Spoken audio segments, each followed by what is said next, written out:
my gosh, this is perfect for me right now. Because we don't need to know. He's got it. He's got it. All right, so ever since we got to the Basque Country, I have been studying the book of Ruth, and it's been super neat because I've been able to relate to Ruth like I never thought possible. I'm still not finished yet, but there was just so much that God spoke to me from just the first chapter alone, and it's just been really neat, and so I'm just gonna dive right into it.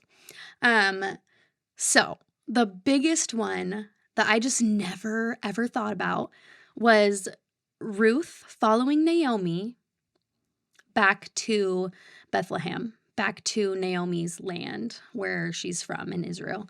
And it's crazy because I used to just think like, oh, like so sweet. She loves her mother-in-law, like clinging to like her husband, who had passed away, or just thinking like, wow, she really loves the Lord now and stuff like that.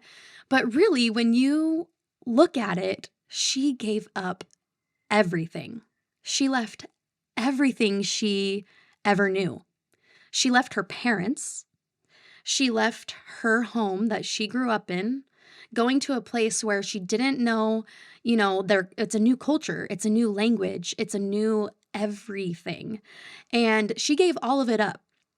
And not only that, but Naomi told her to stay in Moab because she knew, and she tried like telling her, there is no hope for you to come with me.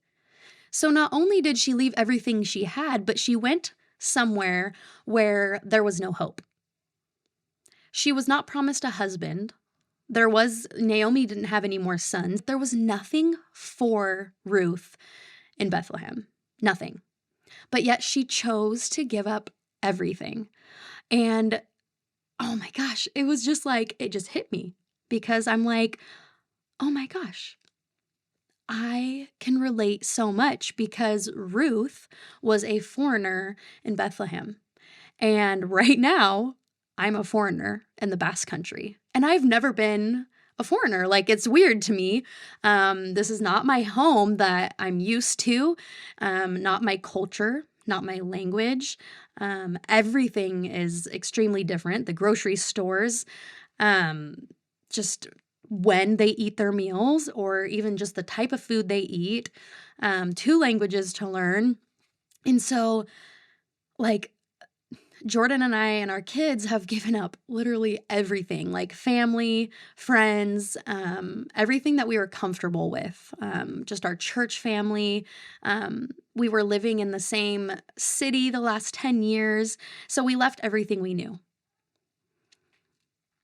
And it's just crazy because looking at like Ruth, she didn't know what the future held for her.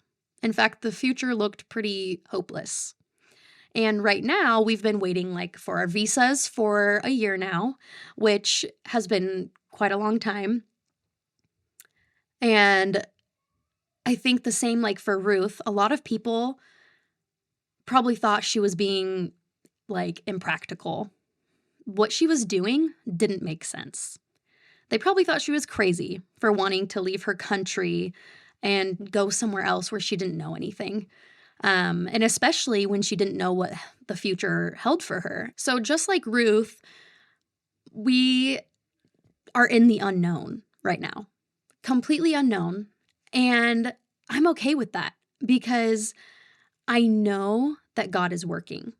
Just like God was working behind the scenes with Ruth, I know that he is working and has a reason for us waiting right now. And I know that maybe to the people on the outside, it might look super strange that we're waiting for so long, or it just doesn't make sense to them, or it seems impractical being over here and moving into our flat when we don't even have our visas yet. But we know that God has a plan and that God is working. We just don't know what that is.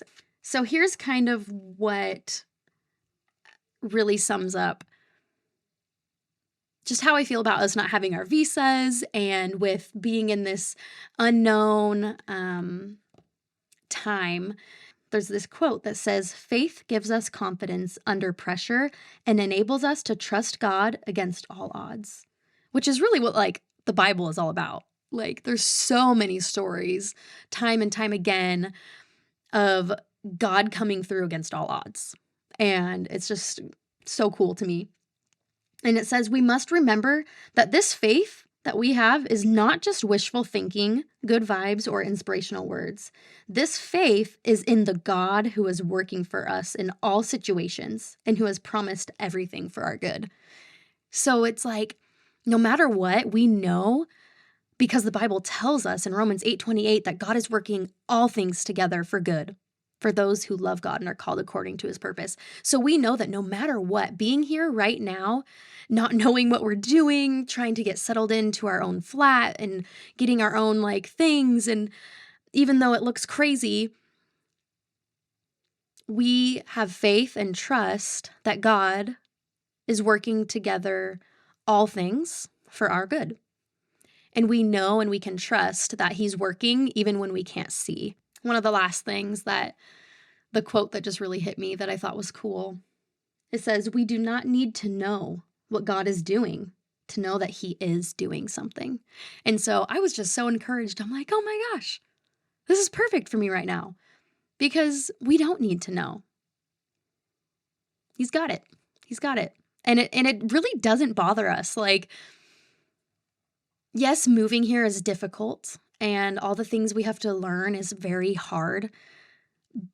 But we have so much peace knowing that God's got it and that he's in control no matter what. And it's crazy because the Bible tells us, like, God's timing is not our timing. His ways are not our ways. He has a plan and a purpose, and we're just taking it one step at a time, just like Ruth did. And everyone should hopefully know the ending of Ruth. Like, she marries Boaz, and this is the line of Christ comes through this. Like, it's insane.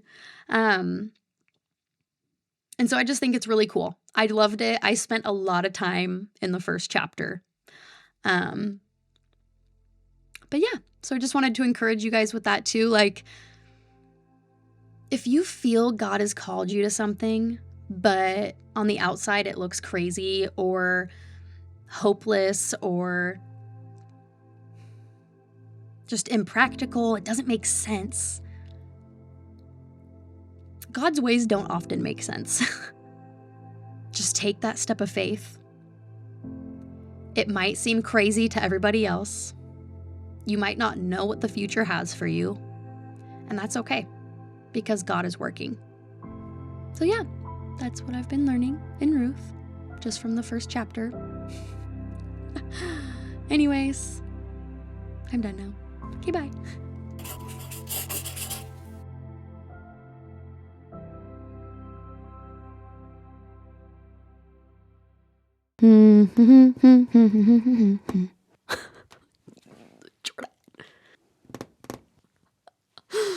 This is so dumb. Cut all of that out. Cut all that out. All of it. All of it. Can you just cut all this first? Cut it out. Chop it. Cut.